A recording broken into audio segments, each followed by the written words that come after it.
একসময় শখের বশে রপ্ত করা আঁকিবুকি এখন পেশা চাঁদপুরের হাজীগঞ্জ উপজেলার চারুশিল্পী গাজী সালাউদ্দিনের।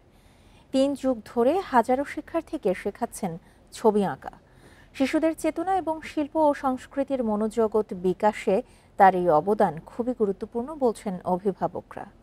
বান্ডেল থাকলে প্রতি সেনমানিতে টাকা বাঁচবে। বিকাশ সেনমানি বান্ডেল কিনে জিতুন প্রতি লেনদেনে। কখনো শিক্ষা প্রতিষ্ঠানে, কখনো ড্রয়িং সেন্টারে, আবার কখনো বাসাবাড়িতে শিক্ষার্থীদের ছবি আঁকা শেখাচ্ছেন চারুশিল্পী গাজী সালাউদ্দিন। পুরো সপ্তাহ জুড়ে 2টি ড্রয়িং সেন্টার, উপজেলা শিল্পকলা একাডেমি ও শহরের 2টি কিন্ডারগার্টেনের শিক্ষার্থী সহ হাজারো শিশুকে ছবি আঁকা শেখান এই চারুশিল্পী। সকল পেশায় কিন্তু আসলে এই চিত্রকলাটা আসলে ভূমিকা রাখে। আমি আশা করব আমার কাছ থেকে যারা শিখে যায় তারা তাদের স্ব পেশায় কাজে লাগাবে, ওইভাবে শিখে যাবে, এটা প্রত্যাশা করছি। তার কাছে ড্রয়িং শিখে বিভিন্ন প্রতিযোগিতায় অংশ নিচ্ছেন শিক্ষার্থীরা, পাচ্ছেন পুরস্কারও। ক্লাসে অন্যান্য বিষয়ের চেয়ে সপ্তাহে একদিন ড্রয়িং স্যারের ক্লাস উপভোগ করতে অধীর অপেক্ষায় থাকেন শিক্ষার্থীরা।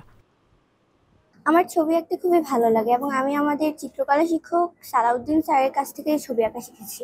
আমি এখন স্যার থেকে আঁকা শেখার পর যা দেখি তাই আঁকতে পারি। ড্রয়িং শিখে বিভিন্ন প্রতিযোগিতায় সন্তানরা পুরস্কার পাওয়ায় খুশি অভিভাবকরাও। গাজী সালাউদ্দিনের এমন কাজে এলাকার ভাবমূর্তি উজ্জ্বল হচ্ছে বলছেন সংশ্লিষ্টরা। স্যার যখন বাচ্চাদেরকে আঁকায়, বোর্ডে শিখায়, তখন আমার কাছে মনে হয় আমি যদি এভাবে আঁকতে পারতাম। এরকম যুগের পর যুগ উনি এই অঞ্চলে সেবা দিয়ে যাচ্ছেন। তা আমরা আসলে এই এলাকার মানুষ ওনার প্রতি কৃতজ্ঞ। এদিকে গাজী সালাউদ্দিনের এই কাজকে সাধুবাদ জানিয়ে উপজেলা প্রশাসন বলছে শীঘ্রই শিল্পকলা একাডেমির জন্য স্থায়ী ভবন করার উদ্যোগ নেওয়া হবে।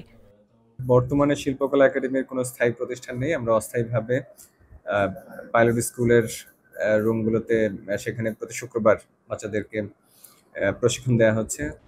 ছবি আঁকার পাশাপাশি গাজী সালাউদ্দিন স্থানীয় পর্যায়ে সাংবাদিকতা করেন, লেখেন কবিতাও। হাজীগঞ্জ প্রেস ক্লাব সহ বিভিন্ন সামাজিক সংগঠনের দায়িত্বও পালন করে আসছেন তিনি।